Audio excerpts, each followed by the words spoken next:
Welcome to Inside the Skev, and I'm your host, Aaron Maslyansky. Today we're here with Dr. Jenny Thompson from the Evanston History Center, and we're actually sitting in their archives in the Dawes House. And it's a very cool space to be, and I'm very happy to be here. And Jenny, thanks so much for joining me. Thank you, Aaron, for having me. I'm very excited to be on the podcast and really excited that we're recording at the Dawes House. It's cool. You know, I've gone to a lot of different places. A lot of times I'm recording at Industrious in Evanston, but sometimes I go out on location, and I always find it fascinating to see the actual places in our community and to really be a part of it. And I mean, what can you tell us about this house? Well, the house has a lot of history. It's now the headquarters of the Evanston History Center, and we're a nonprofit organization. And we maintain the house, which was once owned by Charles Gates Dawes, whose biggest claim to fame was that he was vice president under Calvin Coolidge. He had an extensive career in world politics and was the ambassador to Great Britain. He also won a Nobel Peace Prize, and he served overseas during World War I under General John Pershing, and his job was to really organize all of the purchasing for the American Army. It's a big job. It's a huge job. And actually, he did such a good job that he became famous after the war and went on to become the director of the budget and was really a prominent national figure after that point. So his family lived here all from 1909 until he and his wife passed away in the 1950s, and then the house went into the hands of the Evanston Historical Society, which is what we used to be called. So it's been a public museum since the 1950s or early 60s. And we don't get support from the city. We're a separate nonprofit. So we rely on people like you coming in and talking to us, and people coming to our tours and our events. And donations. We always want donations and grants. So it's a beautiful big house. It's an expensive house to keep up. Yeah. So we're always trying to bring in support for sure. Were there ever other locations that it was the Historical Society was located in? And have you ever thought about moving, or is this like so important that this is, you got to stay here? Well, there were other locations. The Historical Society was founded in 1898 in Evanston, just a small group of people, and they had no central location. They had a room in the public library, and they were kind of nomads for a while, and so it was a very good fit. Charles Dawes was a member of the Historical Society, so when he was getting older in the 40s, these kinds of huge houses were just getting torn down, because nobody was going to live in a house like this. It's 3 stories, and it's a lot to maintain. So much, expensive to heat. So Dawes said, I want to save this house, and I want people to see how we lived in this other era.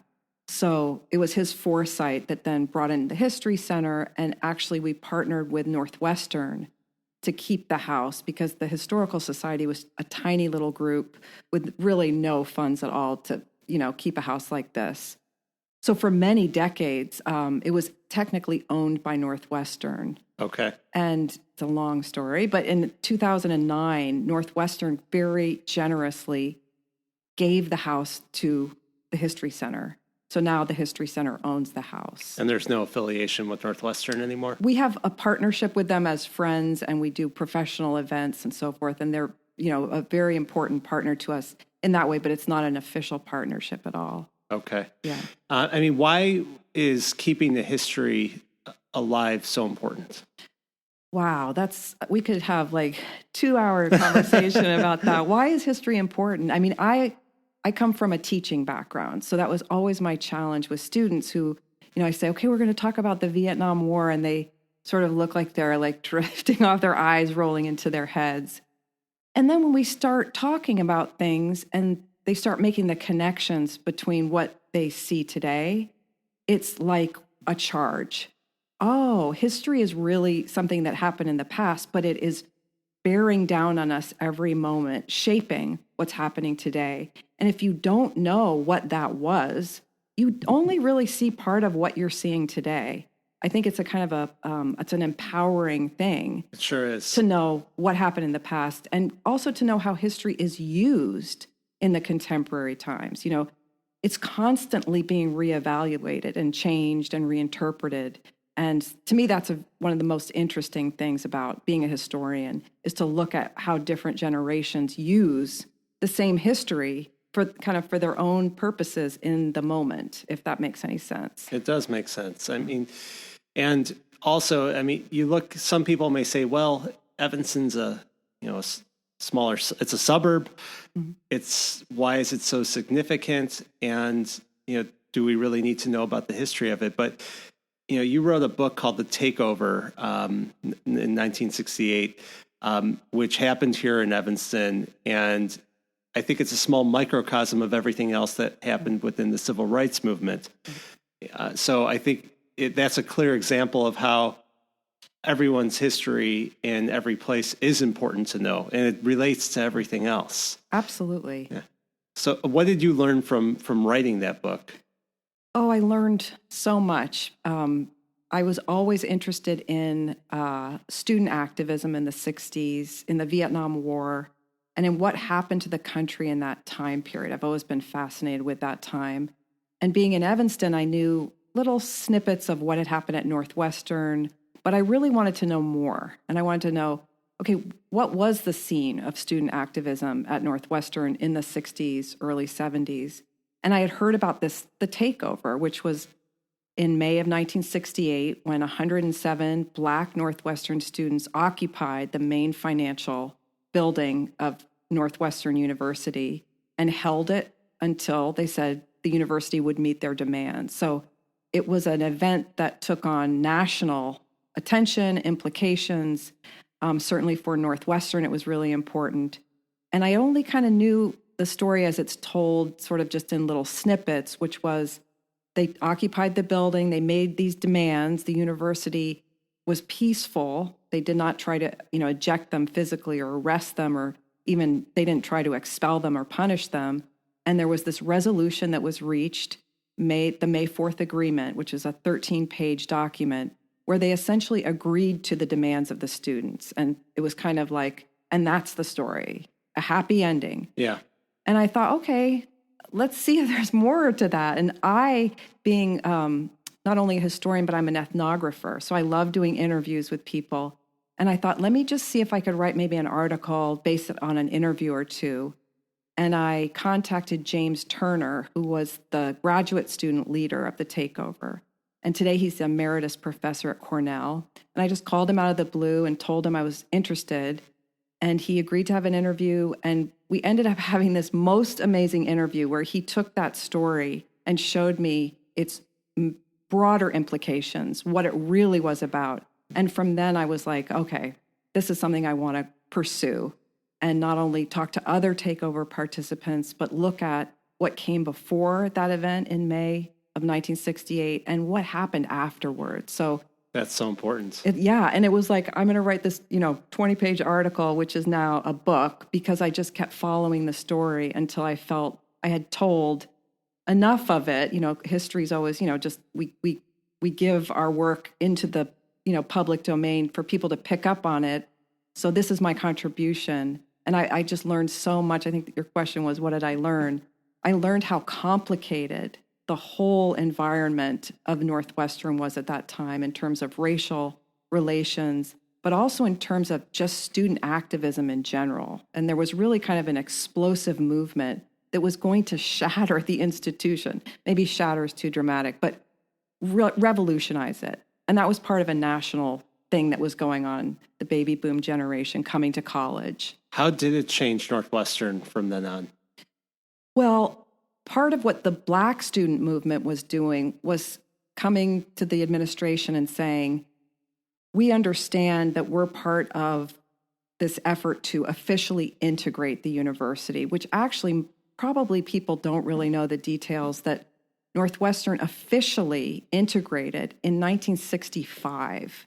So that's very recently. Oh, yeah.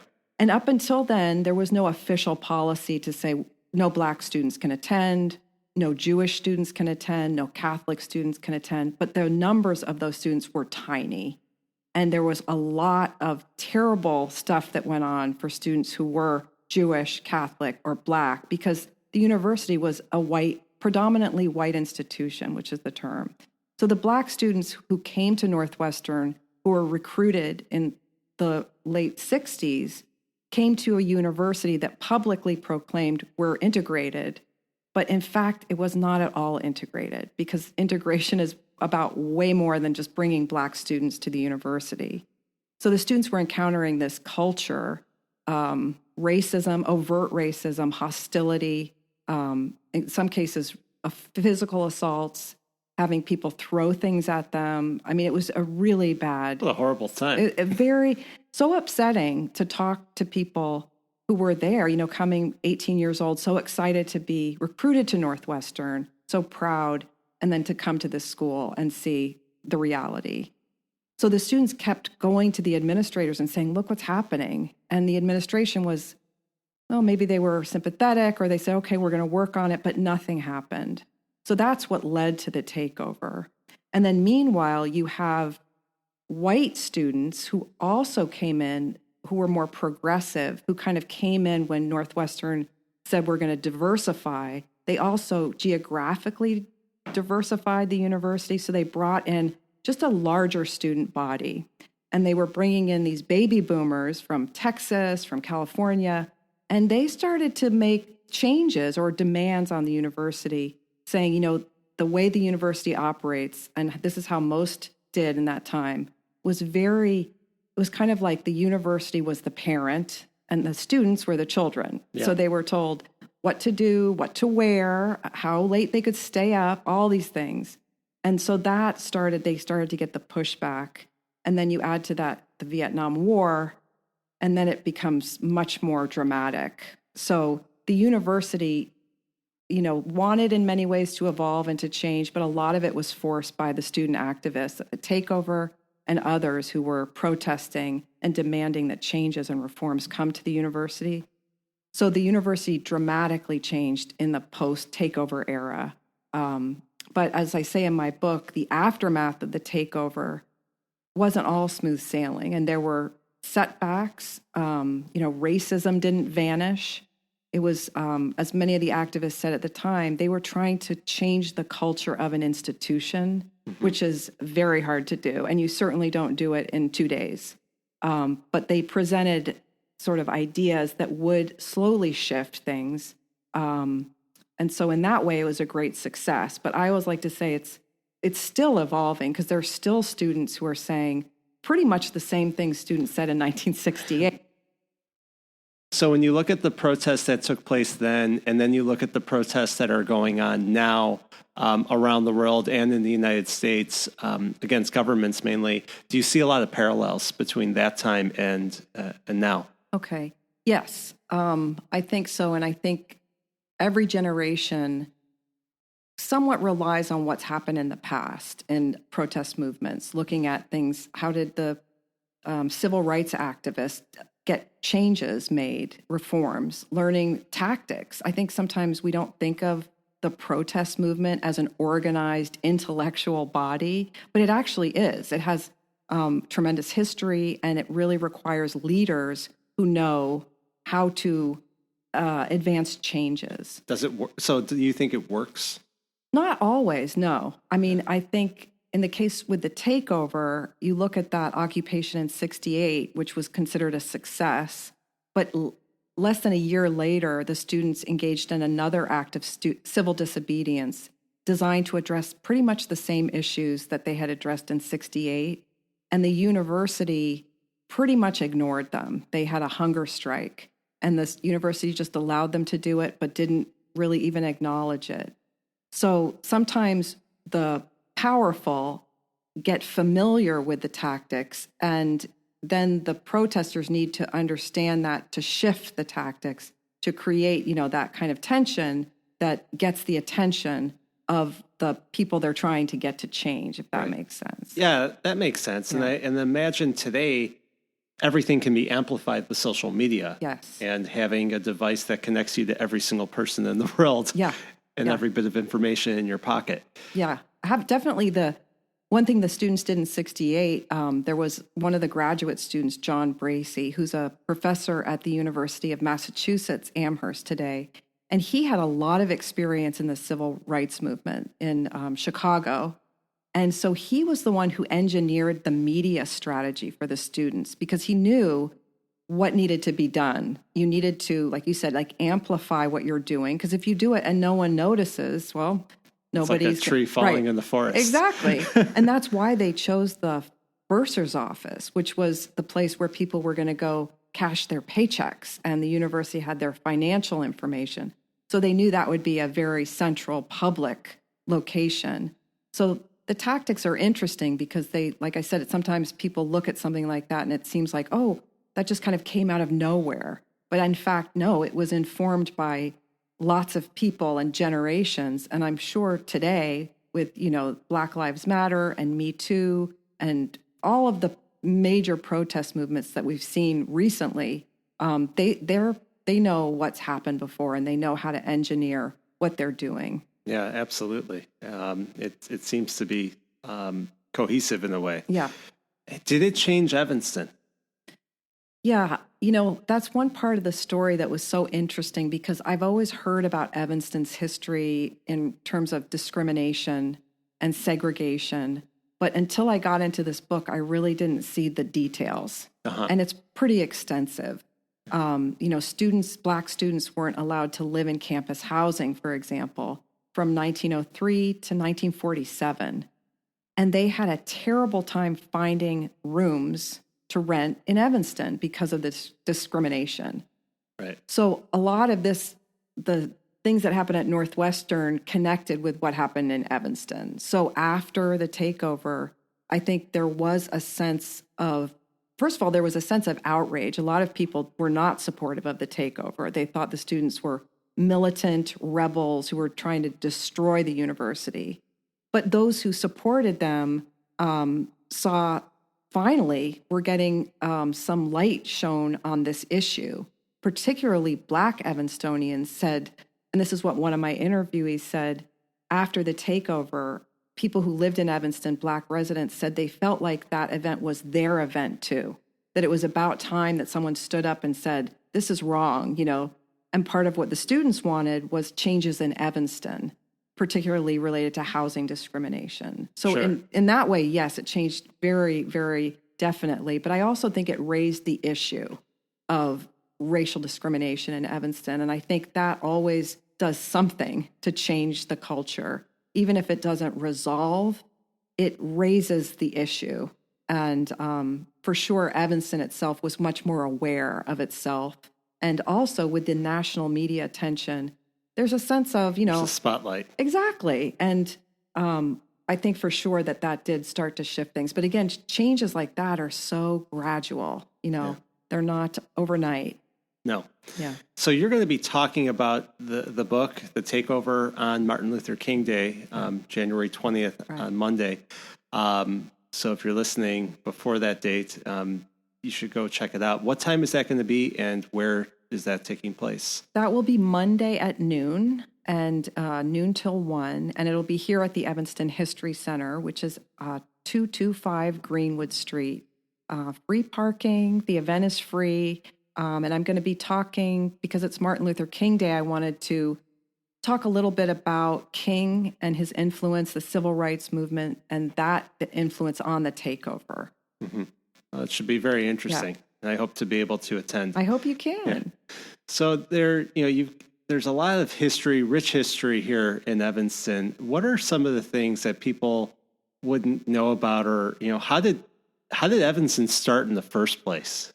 Oh, that's an interesting question. I mean, Evanston, we could go back and say, this white settlers who started what would be Evanston, that came as a result of the whole area being populated and trade routes and so forth. But Evanston was first known as Ridgeville, and it was just a small little town, or not even really a town, with trade routes going through. And of course, that expanded And then when Northwestern University was founded here in 1851, that really started the city, and the city of Evanston. And maybe people don't know that Evanston was actually 3 separate. Well, there's still the Ridgeville Park District. Yeah, there is. And we used to have North Evanston, then Evanston, and South Evanston, and they were separate. Yeah. And they, finally came together. And for many years, Chicago was annexing these towns around its borders, and like Rogers Park, and then they kept wanting Evanston to join Chicago, but Evanston refused to do so. So it really grew up, partly because of Chicago and the growth of Chicago, but also the university for sure. It's interesting that you know exactly when you're in Evanston based on the lights. Yeah. Because it changes from Chicago to Evanston so drastically, especially when you're coming up on Sheridan, up that curve. And it's such a beautiful drive right there. Yes. And just seeing it, it's pretty awesome. And so it's good that Evanston stayed true and did not join Chicago. I think so. Yeah, I do. I definitely think so too. Yeah. I mean, and they were, Evanston was part of a phenomenon of all these new suburbs that would build up because of the trade routes, the train lines. And, you could see what I think is interesting, especially being in the real estate industry, and I could see all the different houses and how things change over the different eras of when they're built. So it's like you have all these, you have areas here by the lake that were built in the 1800s. Then if you go in other areas, it's maybe the 1920s or so. And then you get things that were built in the 50s, 60s, post-World War II. Yeah, it's like a timeline as you drive west. Yes. It's very interesting. And actually, Evanston, there were, because it was older, so many houses that were kept, but it was in that era of the 40s and 1950s when everybody wanted their ranch home with the new appliances, the post-war boom, that a lot of the older houses were torn down and apartment buildings were put up. And so I think Evanston is really fortunate to have saved so many of the old houses, especially the house we're in right now. Oh, yeah. Because this could easily have been torn down. And what's I think is amazing is that most of the lakefront has been kept public. Yes. How did that get accomplished? Yeah, it's interesting right here, the Dawes family, and there's actually a family who lived here before the Dawes family, Shepherds, and that's a whole other story. He worked at Northwestern and sold the house to Dawes. But at the time when he bought the land, there was a different house here, Victorian house, and he moved it across the city and then built this house. And then the Dawes family moved in, and the land that they occupied went all the way to the lakefront. So it was private. It was their own little beachfront property. And originally also the land all around the house was empty, just owned by the homeowner. So those lots were sold off. And then the Dawes family gave that lakefront property to the city. So it's known as Dawes Park today, and it's public. So that's one way. It was, the kind of the rich folk saying, well, we'll give something to the city. And they gave the beach, which is really nice to have. Yeah. And, are you familiar with, why Evanston never got a superhighway built through it?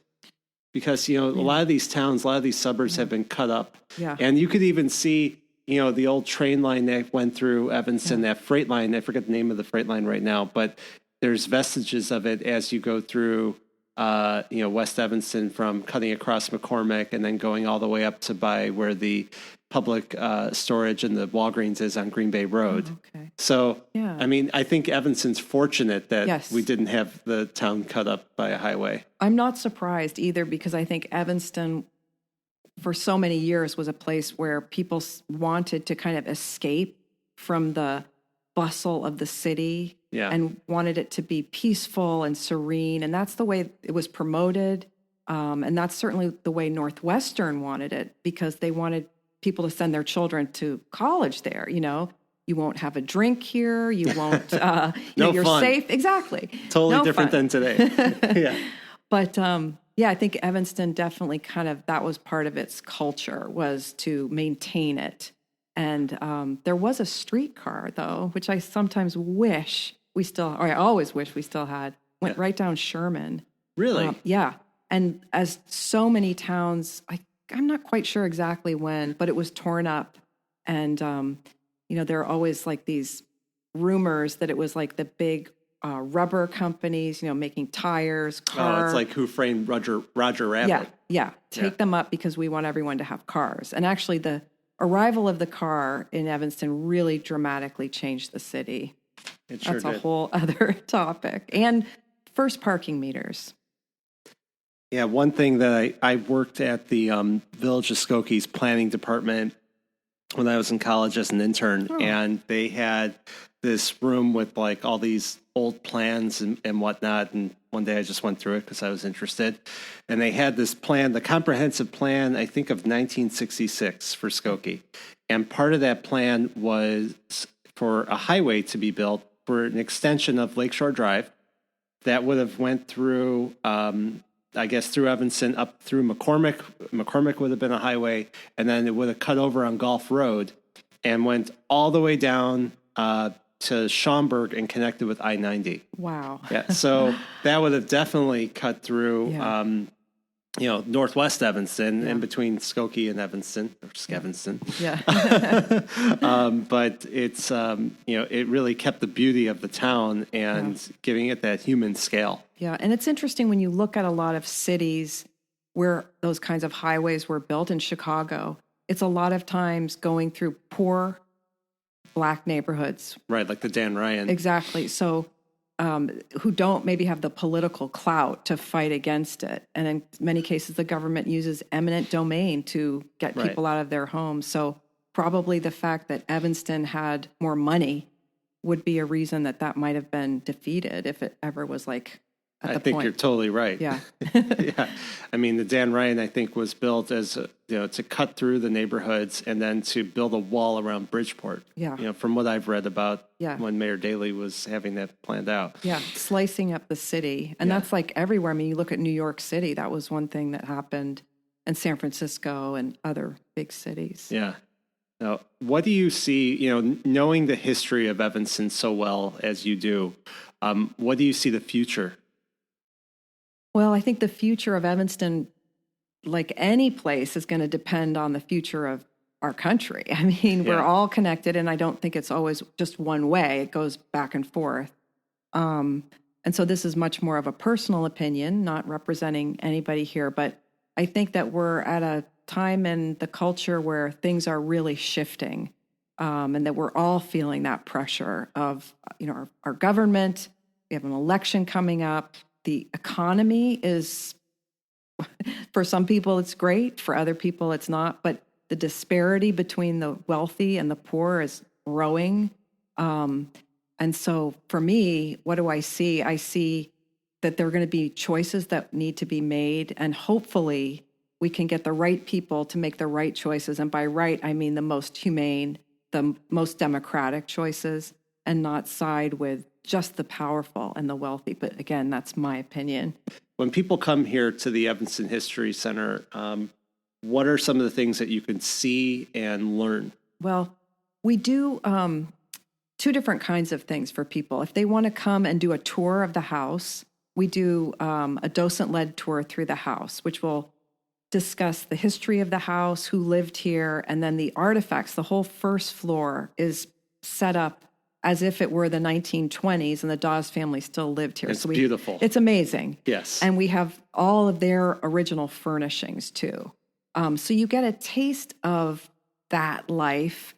But what I like to do, and when I give tours, is I do a very interactive tour. So we talk about how people respond to it or questions they have, so that it's not just something static to admire, but something to talk about how people lived. And that's exactly what Dawes said he wanted people to see, was kind of peering into the past to understand the way things used to be. And he said it was just those like over-the-top opulence. So I like to bring people in and have a conversation as we go through the house.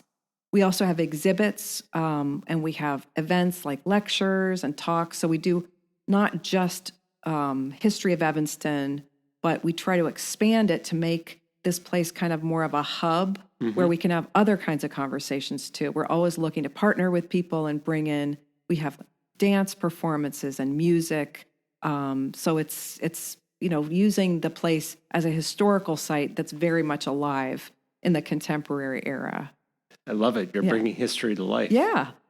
What are your hours, and how can people schedule a tour? Well, the regular public tours you don't need to schedule. You just show up. We're open Thursday through Sunday, and we have tours at 1, 2, and 3. Just come up, show up. It's $10, but we have a free day once a month on a Thursday. And you can look at our website, which is evanstonhistorycenter.org, to see the hours. We also schedule special tours for people if they have a huge group or they want to do something different. And we also have our archives, which is also accessible to the public. And we're open.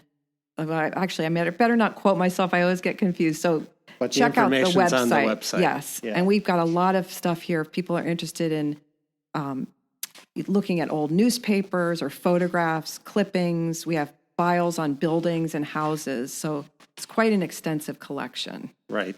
And then you could also buy the Takeover yes. when you're here. That's right. It's also at the library, Evanston Library, and you could get it online as well, I assume, everywhere. And Bookends and Beginnings today. Also, we just published the Kindle version or the cool. EPUB, which is great because it's just over $7.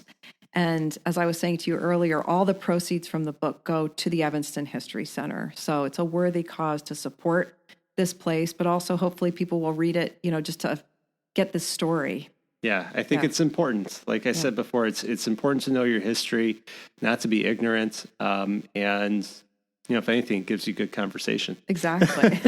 Good cocktail chatter. Yes, for sure. Yeah. Well, Jenny, this has been so great to have this opportunity to be here and to speak with you today. And I want to thank you for coming on the show. Thank you, Aaron. It's been really fun, and I appreciate you coming all the way over here with all your equipment. And thanks for having me on. You're welcome, and thank you, everybody, for listening.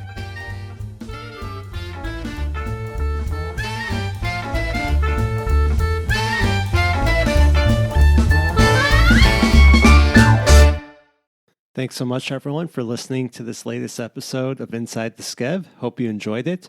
If you want to know more about the Skev and more about what I do as a real estate agent in the area, go to skevinston.com. You got a lot of great information there about exciting guests that have been on the show, live events that are coming up, and any type of information that you're looking for. And if you have any suggestions or questions for me, feel free to email me at aaron@skevinston.com. Always happy to hear from people. And thanks so much for listening, and please subscribe.